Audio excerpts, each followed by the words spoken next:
अस्सलाम वालेकुम नाज़रीन, उम्मीद करता हूँ कि सब ठीक ठाक होंगे। मेरा नाम है अरसलान लियाकत। तो सबसे पहले भाई साहब थोड़ी सी यहाँ पे सपोर्ट दिखाएं, इस चैनल को ज़रूर सब्सक्राइब करें। अभी इनका जो सॉफ्टवेयर है ना वो पूरा कामयाबी के साथ सक्सेसफुली अपडेट नहीं हुआ। ये सीज़ फायर के नाम पे क्या करना चाहते हैं, ये बंदे अपने पाकिस्तान भेजना चाहते हैं, बॉर्डर पे इन्फिल्ट्रेशन कराना चाहते हैं। इसलिए ये लोग ऐसा बहाना बना रहे हैं कि सीज़ फायर किया जाए, क्योंकि ये अपनी जो पोजीशन है दोबारा जो मुस्तहकम करना चाह रहे हैं। सो पाकिस्तान इसको बिल्कुल मौका देने के चक्कर में नहीं है। पाकिस्तान ये बोल रहा है कि ठीक है कतर के अंदर मुज़ाकरात हों, लेकिन अगर पाकिस्तान की जो बाउंड्री है उसको कोई बंदा क्रॉस करेगा या पाकिस्तान के अंदर जो अटैक होगा, पाकिस्तान फिल फॉर उसी टाइम उसका जवाब देगा, उसका बदला लेगा। सो सेम इसी तरह कल हुआ है। कल खुदकश धमाका इन्होंने किया है दोबारा, क्योंकि हरकतों से बात तो आ नहीं रहा वज़ीरिस्तान उस साइड पे। तो वहाँ पर हमारा जो एक जवान है वो शहीद हुआ है। सो उसका बदला लिया फिर पाकिस्तान ने। अफ़गानिस्तान का एक सूबा आया है पतरे का, वहाँ पर पाकिस्तान ने जो स्ट्राइक की है, ड्रोन्स हमारे स्ट्राइक कर रहे हैं, हमारे फाइटर जाने की ज़रूरत ही नहीं है। हमारे ड्रोन्स ही वहाँ पर इतनी ज़बरदस्त ठुकाई करते हैं, वहाँ से 60 से 70 जो खारजी दहशत गर्द हैं वो जहन्नम वासल हुए हैं। सो पाकिस्तान अब एक का बदला 70 से लेगा, कोई रायत कोई माफ़ी नहीं है। उसके बाद दोबारा इनकी गंदी हरकतें देखें, मतलब वहाँ पर पूरी इनकी वेव्स आई हुई है। खुदकश जो हमलावर है ना, केपी के इस टाइम बहुत ज़्यादा टारगेट के ऊपर है।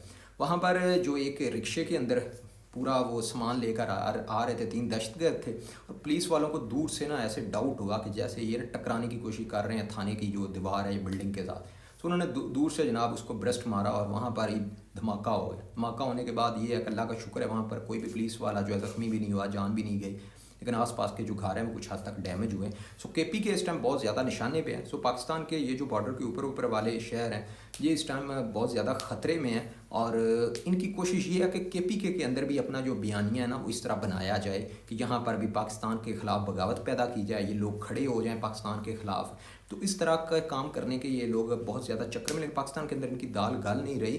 तो अफ़गानिस्तान के अंदर इन्होंने भाई साहब पूरी तरह फतवे दे दिए हैं, फतवे जारी कर दिए हैं कि पाकिस्तान के साथ जिहाद फ़र्ज़ हो चुका है। तो इसलिए इस टाइम जो सबसे बड़ा ख़तरा यही है कि ये खुदकश जो हमलावर हैं इनको कैसे कंट्रोल करना है, क्योंकि सिक्योरिटी फोर्सेस जो है दिन रात वहाँ पर जाग रही है, काम कर रही है। लेकिन आपको पता है कि 2950 किलोमीटर का इतना लंबा बॉर्डर है, लाइन है, पहाड़ियाँ हैं वहाँ पर बड़ी बड़ी, तो वहाँ पर इनको रोकना, इनकी इन्फिल्ट्रेशन को रोकना बहुत ही चैलेंजिंग चीज़ है। लेकिन हमारी आर्मी बहुत प्रोफेशनल आर्मी है, हमारे पास इस टाइम मॉडर्न डे टेक्नोलॉजी है, ड्रोन्स हैं, जहाँ पर जितना हो सकता है उससे ज़्यादा हमारी जो इस टाइम मिलिट्री है वहाँ पर कर रही है। सो पाकिस्तान की रेंजर्स मिलिट्री सब जो है इस टाइम हमारे वेस्ट बॉर्डर पर बहुत ज़्यादा वहाँ पर पाकिस्तान की डिप्लॉय हो चुकी है, मोबिलाइजेशन हो रही है। दूसरी तरफ जो इंडिया वाला बॉर्डर है, सियालकोट साइड है, कश्मीर है, वहाँ पर भी बहुत ज़्यादा इस टाइम अलार्मिंग सिचुएशन है, क्योंकि इंडिया के चांसेस भी हैं कि इंडिया वहाँ पे पंगा ले सकता है। तो पिछले दिनों ऐसा हुआ भी है, कश्मीर वाली साइड से इंडिया ने जो अपने फाइटर जेट्स जो हैं वो उड़ाए हैं फ़ज़ा के अंदर से। पाकिस्तान की तरफ से जब JF-17 गए हैं तो फिर भाग गए हैं। तो पाकिस्तान एयरफोर्स जाग रही है इंडिया से मुकाबला करने के लिए। और अब जो कतर के अंदर मुज़ाकरात होने हैं वहाँ पर बताया है तो ये जा रहा है, पाकिस्तान के वज़ीर दफ़ा ख्वाजा आसिफ जा रहे हैं, उसके बाद DGISI जा रहे हैं। तो वहाँ पर पाकिस्तान यही चीज़ लेके जा रहा है कि पाकिस्तान ने कतर को यही बताना है कि हमने अब जो अगर सीज़ फायर करना है तो अपनी टर्म्स के मुताबिक कर रहे हैं। पाकिस्तान के अंदर जब भी अटैक होगा, पाकिस्तान के पास ये राइट होगा पाकिस्तान अफ़गानिस्तान के अंदर जाके इनको खड़का के आए, क्योंकि इनको पूरी तरह सपोर्ट हासिल है। इस टाइम में तहरीक तालिबान पाकिस्तान और अफ़गान तालिबान ये दोनों सेम हैं, इकट्ठे जंग लड़ रहे हैं। खारजी और जितने भी दैश के लोग हैं, BLA के, सब मिले हुए हैं इस टाइम। तो इससे पता चलता है पाकिस्तान जो जंग है ये पूरी दुनिया की लड़ रहा है। We are fighting against terrorism. तो दुनिया इस टाइम जाग रही है, और स्वाई एक मुल्क के जो कि ओपनली सपोर्ट कर रहे हैं दहशतगर्द को। और इंडिया इस टाइम सुनने में आ रहा है कि ताजिकिस्तान या ईरान के रास्ते इनको वेपन्स सप्लाई करने के चक्कर में इंडिया इनको कुछ एयर गन्स देना चाहता है, कुछ मिसाइल्स देना चाहता है। तो अगर इंडिया इनको देता है तो इंडिया के ऊपर सैंक्शन बनती है, क्योंकि ये एक नॉन स्टेट एक्टर्स को ये चीज़ें देने जा रहा है। मैं पहले भी कहता हूँ कि प्रोफेशनल आर्मी नहीं, इसको कोई मुल्क तस्लीम नहीं कर रहा। स्वाई रशिया के, रशिया भी इनको वेपन्स अब नहीं देगा, क्योंकि रशिया ने भी अब बता दिया। पहले रशिया के इनके साथ वो डील होल्ड थी ड्रोन्स के मामले में, तो अभी रशिया ने भी रिफ्यूज़ कर दिया, ईरान ने भी कर दिया। तो चाइना भी चाहता है कि इनकी ठकाई एक बार हो जाए, तबीयत इनकी पूरी तरह साफ़ हो जाए। तो पाकिस्तान को इस टाइम में जो खारजी महाज पे पूरी तरह फतह हासिल है, सो इसलिए पाकिस्तान जो है वो अब इनके साथ जो मुज़ाकरात भी करेगा अपनी टर्म्स एंड कंडीशंस के मुताबिक करेगा। اور ان افغان طالبان نے جو اب سب سے گندی انہوں نے حرکت کرنی ہے، کیونکہ دیکھو یہ فرنٹ سے پاکستان کے ساتھ لڑنے میں کی کنڈیشن میں ہے ہی نہیں، نہ ان کے پاس کوئی ایئر ڈیفنس سسٹم ہے، نہ ان کے پاس کوئی ایئر فورس ہے، نہ یہ پاکستان کے ڈرونز کو گرا سکتے ہیں، کچھ بھی نہیں ان کے پاس، صرف اور صرف آپ کیا خود کش دھماکے، اسی میں یہ ماہر ہیں، ٹھیک ہے۔ تو اس طرح کی جو گریلا وار ہوتی ہے اس میں بہت بڑا چیلنج ہوتا ہے، ٹھیک ہے، اس میں ٹیکل کرنا۔ لیکن یہ ہے کہ پاکستان کی جو ملٹری ہے یہ بھی اتنے سالوں سے جنگ لڑ رہی ہے، ہمارے اوپر تو یہ عذاب کب سے آیا ہوا ہے، مطلب 2005 سے 6 سے ہم لوگ آپریشن کر رہے ہیں، کبھی وانا میں، فاٹا میں، نارتھ وزیرستان کے علاقوں میں، تو ابھی وہاں پر بہت ہنگامی سچویشن ہے KPK کے ان علاقوں میں، ٹھیک ہے۔ تو پاکستان جو فوج ہے وہ اس طرح پوری طرح جواب دے رہی ہے، سیکیورٹی ہماری جو فورسز ہے بارڈر کے اوپر دے رہی ہے، اس کے بعد افغانستان کے اندر جہاں جہاں اسٹرائک کی ضرورت ہوتی ہے ان کو ٹھوک رہی ہے۔ سو پاکستان نے جناب اتنا زبردست بدلہ لیا ہے، ہم نے بھائی ان کے جو ڈائریکٹر جنرل انٹیلیجنس ہیں اس کو ٹھوک دیا ہے۔ اب دیکھیں جس ملک کا انٹیلیجنس کا ہیڈ مارا جائے تو اس ملک کی کیا انٹیلیجنس ہوگی، آپ ساگ لگا لیں۔ ان کے وزیر دفاع جو ہے اس کی آنکھ نکل گئی ہے، اس کے بعد ان کے جو نائب ملٹری کے چیف ہیں وہ بھی اگلی دنیا میں چلے گئے۔ سو پاکستان کی جو اسٹرائک ہیں وہ ہم ہائی ویلیو کو ٹارگٹس کر رہے ہیں۔ پاکستان کے اندر ہمارا جو انٹیلیجنس نیٹ ورک ہے بہت اسٹرانگ ہے، پاکستان کو الحمدللہ ابھی بھی افغانستان کے اندر جو انٹیلیجنس سپورٹ ہے بہت زیادہ مل رہی ہے۔ پاکستان ISI 1980 سے افغانستان کے اندر بیٹھی ہوئی ہے، تو ان کی یہ بھول ہوگی کہ ابھی انڈیا آ گیا اور سارا کچھ انڈیا کے ہاتھ میں چلا گیا، ایسی بات نہیں۔ وہاں پر اگر انڈین را کے موساد کے لوگ آتے ہیں تو پاکستان وہاں پر اسٹرائک کرے گا، ٹھوکے گا ڈے 1 سے۔ اگر وہاں پر انڈین ویپنز آ جاتے ہیں تو پاکستان کو اسی ٹائم پتہ چل گیا کہ بھائی آ گئے ہیں اور یہاں پر پڑے ہوئے ہیں، یہ ان کی جگہ ہے، یہ ٹھکانہ ہے، یہ کیمپ ہے، ٹھیک ہے، یہاں پر ان کی انسٹالیشن ہے، ملٹری انسٹالیشن یہ بنا رہے ہیں، تو اسی ٹائم وہاں پر اسٹرائک ہو گئی۔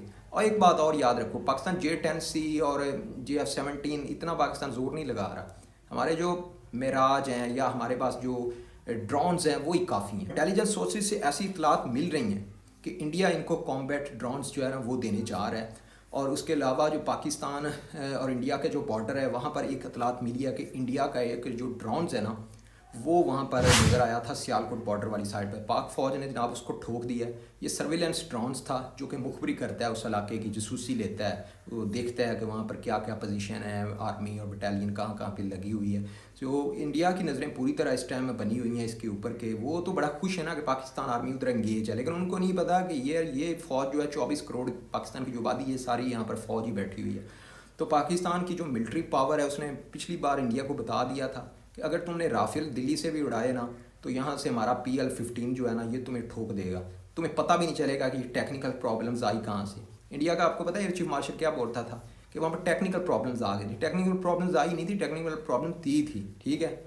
تو پاکستان نے تسلی کے ساتھ 6 رافیل ٹھوکے ہیں، تو اب پاکستان کا دعویٰ ہے کہ 66 کی بجائے نا تو پورا طرح یہ تباہ کروانے کے چکر میں ہے مودی، کیونکہ بہار کے اندر الیکشن ہے اور یہ دکھانا چاہتا ہے اپنی عوام کو کہ دیکھو میں یہ ابھی صرف پاکستان کے ساتھ انہوں نے جنگ کرنی ہے، باقی پوری دنیا کے ساتھ کوئی ملک بھی ان کو منہ نہیں لگا رہا، ٹھیک ہے۔ تو یا ان کا اسرائیل دوست ہے، دنیا کے وہ 2 کنٹریز جن کو پوری دنیا نفرت اور ہیٹ کرتی ہے، دونوں نان اسٹیٹ ایکٹرز ہیں، ان کے ساتھ ان کی دوستی ہے۔ تو افغانستان کے معاملے میں تو پاکستان کی پالیسی بھائی نیو نارمل پالیسی ہے، یہ پالیسی ہماری اب سے کچھ سال پہلے بن جانی چاہیے تھی، لیکن انفارچونیٹلی ہمارے پولیٹیکل حالات اس طرح ابھی پاکستان کے اندر آپ کو پتہ ہے کہ کہتے ہیں جی مذاکرات ہیں، تو ان جانوروں کے ساتھ درندوں کے ساتھ مذاکرات، کوئی بھائی مذاکرات نہیں۔ پاکستان کی اب یہی پالیسی ہے کہ بھائی ہم نے ٹھوکنا ہے، اگر پاکستان کے اندر KPK میں بلوچستان میں یا کہیں بھی اٹیک ہوتا ہے تو پاکستان اب ڈائریکٹلی افغانستان کے اندر جا کر اٹیک کرے گا۔ تو انڈیا وہاں پر را یا موساد کے لوگ جہاں پر بیٹھے ہوں گے نا اب پاکستان وہاں پر ٹھکائی کرے گا جا کے۔ اب دیکھو 1 یا 2 دن میں انڈیا ان کو نہ تو فائٹر جیٹ دے سکتا ہے، نہ ہی انڈین ایئر فورس وہاں پہ جا کے بیٹھ سکتی ہے، ٹھیک ہے۔